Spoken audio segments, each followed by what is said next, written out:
नमस्कार दोस्तों, English with DK में आपका एक बार फिर से स्वागत है। आज के इस वीडियो में हम अध्ययन करेंगे class 10 English footprint without feet का लेसन थर्ड, जिसका टाइटल है द मिडनाइट विजिटर और जिसको रॉबर्ट आर्थर जो है उसके द्वारा लिखा गया है। तो लेसन को शुरू करने से पहले यहाँ इस बॉक्स में दी गई सूचना को पढ़ते हैं और उसके बाद में हम इस लेसन को पढ़ेंगे। तो ये लेसन जो है ये 3 लोगों के बारे में है। 2 इसमें सीक्रेट एजेंट है और एक इसमें युवा लेखक है। ओसेबल और मैक्स जो है वो सीक्रेट एजेंट है और फॉलर नाम का एक व्यक्ति है जो इसके अंदर लेखक का काम कर रहा है, जो इन दोनों एजेंट से मिलता है। तो Ausable a secret agent is expecting to get very important report. Ausable जो एक जासूस है उसे बहुत ही महत्वपूर्ण एक रिपोर्ट जो है उसको प्राप्त करने की आशा है। Another secret agent max threaten him with A pistol demanding the report.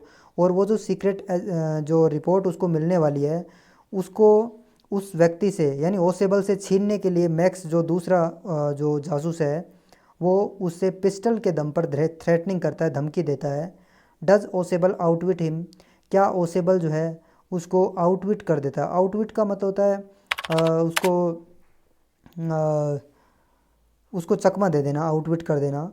Read and find out. आपको ये कुछ प्रश्न दे के इनको पढ़ना है और उसके बाद में ये जो है ये प्रश्नों के उत्तर आपको लेसन को पढ़ते समय फाइंड आउट करने हैं। How is Ausable different from other secret agent. Ausable जो है वो दूसरे सीक्रेट एजेंटों से, दूसरे जो गुप्तचर हैं उनसे अलग किस प्रकार से है। Who is faller. फॉलर कौन है। And what is his first authentic thrill of the day. और दिन का पहला रोमांचित करने वाला वाक्य जो है उसके साथ में कौन सा होता है, ये आपको इस लेसन को पढ़ने के दौरान फाइंड आउट करना है। तो चलिए अब हम शुरू करते हैं हमारे लेसन को। Ausable did not fit any description of a secret agent Fowler had ever read. आपको पता है कि फॉलर एक युवा लेखक है।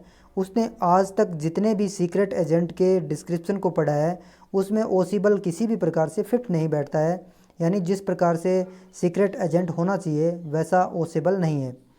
लेकिन इसकी बुद्धि को देखना आप, कितनी तेज़ शार्प माइंड का ये व्यक्ति है। Following him down the musty corridor of gloomy French hotel where Ausable had a room. और फॉलर जो है उसका पीछा करता है। फॉलोइंग हिम यानी उसका पीछा करता है मस्टी कॉरिडोर, मस्टी यानी सीलन से भरे हुए बरामदे के अंदर, of the gloomy French hotel. Gloomy यानी वैसे निराशा होती है, लेकिन यहाँ पर जो है वो अंधकार से भरे हुए फ्रेंच के एक होटल के अंदर जहाँ पर ओसेबल जो है वो एक कमरे में रहता है। Follower felt let down. और फॉलोवर को वहाँ जाकर के जो है लेट डाउन होती है, निराशा होती है। It was a small room. निराशा क्यों होती है, क्योंकि एक छोटा सा कमरा है। On the 6th and top floor, छठे और सबसे ऊपरी फ्लोर है ये। एंड स्कैसली और मुश्किल से, a setting for a romantic adventure. और मुश्किल से ये सेटिंग है किसी रोमांचित कर देने वाले एडवेंचर के लिए। ओसेबल वाज फॉर वन थिंग। ओसेबल एक चीज़ के लिए था, फैट यानी मोटा, वेरी फैट, बहुत ज़्यादा मोटा था वो। और सामान्यतः ऐसा माना जाता है कि जो गुप्तचर होते हैं, जो जासूस होते हैं, वो ज़्यादा मोटे होंगे तो किसी भी जो उनके लिए छिपना मुश्किल हो जाता है, उनके लिए भागना मुश्किल हो जाता है। तो ये सामान्यतः फैट जो है वो नहीं होते हैं। And then there was his accent. और उनमें 2 विचित्र बातें। पहला तो वो है कि सबसे ज़्यादा मोटा है, वो बहुत ज़्यादा मोटा है। और दूसरा उसका एक्सेंट। एक्सेंट जो है बोलने का लहजा होता है, टूनिंग जो होती है उसको बोलते हैं। दो he spoke French and German possibly. हालांकि वो बहुत ही अच्छे तरीके से फ्रेंच और जर्मनी जो है वो बोल लेता है। He had never all together lost American accent. और उसने ना तो नहीं अभी तक जो है उसने अमेरिकन एक्सेंट को भी नहीं खोया है, लॉस्ट नहीं किया है। ही हैड ब्रोट, जिसको वो लेकर के आया था, to Paris from Boston 20 year ago, 20 साल पहले बोस्टन से पेरिस, जिस अमेरिकन एक्सेंट को वो लेकर के आया था अभी भी वो उसकी ज़ुबान के ऊपर है, अभी वो उसको और उसने उसको खोया नहीं है। यू आर डिसअपॉइंटेड, तुम जो है वो निराश हो गए होंगे। Ausable said whistling over his shoulder, उसके कंधे के ऊपर से घरघराते हुए। विजलिंग का मतलब होता है घरघराती आवाज़ के अंदर उसने कहा कि तुम शायद बोर हो गए होगे, तुम शायद निराश हो गए हो, डिसअपॉइंटमेंट हो गए होगे। You were told that I was a secret agent, कि शायद तुम्हें बताया गया होगा कि मैं एक सीक्रेट एजेंट हूँ, ए स्पाई, एक जासूस हूँ। Dealing in espionage. अब देखो स्पाई का मतलब भी जासूस होता है, एस्पियोनेज का मतलब जासूसी करना होता है, और डेंजर यानी खतरा होता है। कि शायद आपको बताया गया होगा कि मैं जासूसी करता हूँ और जासूसी जैसे पैसे हैं उनके और ख़तरों को जो है मैं डील करता हूँ, उसके साथ में मैं डीलिंग करता हूँ। You wish to meet me because you are a writer young and romantic, आपने मेरे से मिलने की इसलिए इच्छा की होगी क्योंकि तुम एक युवा और रोमांटिक यानी काल्पनिक राइटर जो हो, इसलिए आप मुझसे मिलने के लिए आए हो। You invested mysterious figure in night, the crack of pistol, drugs in the wine, शायद आपके मन में ये ख्याल रहा होगा कि जैसे ही जासूसी का नाम आता है तो कई प्रकार की घटनाएं, जैसे क्रैक ऑफ पिस्टल्स यानी बंदूकों का चलना, इसके अलावा रात्रि के अंदर जो है ड्रग्स इन वाइन, जो शराब होती है उसके अंदर जो है वो नशीली दवाइयों का मिलना, इस प्रकार के वाक़यात जो है आपने दिमाग में ज़रूर सोचे होंगे। इंस्टेड यू हैव स्पेंड ए डल, यानी इन रोमांचित कर देने वाली घटनाओं के अलावा यहाँ पर तुमने जो है वो एक डल इवनिंग स्पेंड करी है फ्रेंच म्यूजिक हॉल के अंदर with a sloppy fat man, एक बहुत ही गंदे मोटे आदमी के साथ। Instead of having message slipped into his hand by dark eyed beauty, instead यानी बजाय ऑफ हैविंग मैसेज, जिसको मैसेज प्राप्त होगा, स्लिप यानी जिस मैसेज को खिसकाया जाएगा, इनटू हिज हैंड उसके हाथ में, hand by dark eyed beauty यानी बहुत ही खूबसूरत जो काले आंखों वाली जो ब्यूटी है, सुंदर महिला जो है, उसके द्वारा उसको मैसेज दिया जाएगा। आपने ऐसा सोचा होगा। Get only a prosaic telephone call make an appointment in his room, इसके बजाय उसको तो एक टेलीफोन जो है वो अपॉइंटमेंट के लिए, कमरे के अपॉइंटमेंट के लिए उनको एक फ़ोन कॉल ही प्राप्त होता है, यानी ऐसा कोई पत्र जो है वो किसी खूबसूरत लेडी के द्वारा उसको नहीं दिया जाता है। यू हैव बीन बोरेड, आपको जो बोर किया गया, यानी आप निश्चित रूप से ही बोर हो गए होंगे। The fat man chuckled to himself, chuckle का मतलब होता है दांत दबा करके हंसना, एक प्रकार की हंसी होती है ये। और मोटा आदमी जो है, अब मोटा आदमी कौन है अभी, वो अपने आप में चकल करता है, वो हंसता है, एज जैसा कि, ही एज जैसे ही unlock the door of his room, जैसे ही वो अपने दरवाजे का, रूम का जो डोर है उसको खोलता है तो वो हंसता है।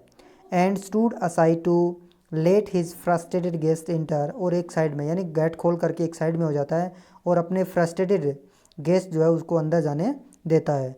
यू आर डिसइल्यूजनेड ओसेबल टोल्ड हिम, कि तुम्हें जो है वो दिग्भ्रमित कर दिया गया है। डिसइल्यूजन, इल्यूजन यानी भ्रम पैदा करना, कि तुम्हें भ्रमित नहीं किया गया है। ओसेबल टोल्ड हिम, ओसेबल ने उसको बताया।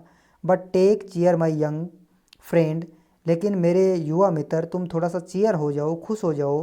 Presently you will see A paper, कि अभी तुम्हें हाल ही में जो है तुम एक पेपर देखोगे, एक क्वाइट इम्पोर्टेंट पेपर, बहुत ही जो है वो महत्वपूर्ण paper, for which several man and women have risk their lives, और वो पेपर इतना महत्वपूर्ण है जिसके लिए सेवरल यानी बहुत सारे जो मैन और वुमेन हैं उन्होंने अपने जीवन को रिस्क में डाल दिया है। कम टू मी, तुम मेरे पास आओ।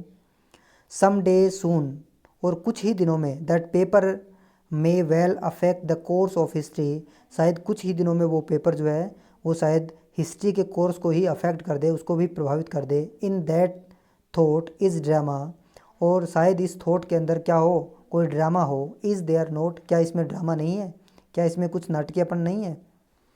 एज ही स्पोक, जैसे ही वो बोला, Ausable close the door behind him, और उसके पीछे ओसेबल ने कमरा जो है वो बंद कर दिया।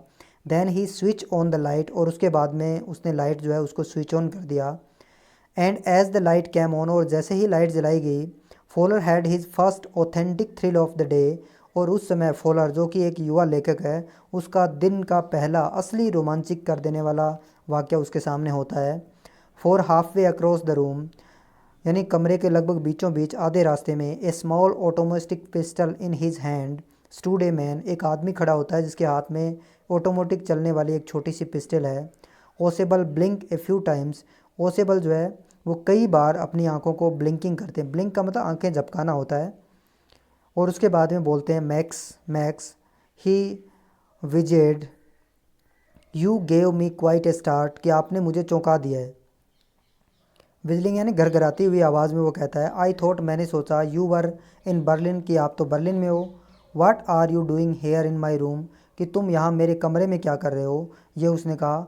और ये जो है हम सेकंड पार्ट के अंदर इसको पढ़ने वाले हैं, और इसके साथ ही आज के इस वीडियो को समाप्त करते हैं। धन्यवाद।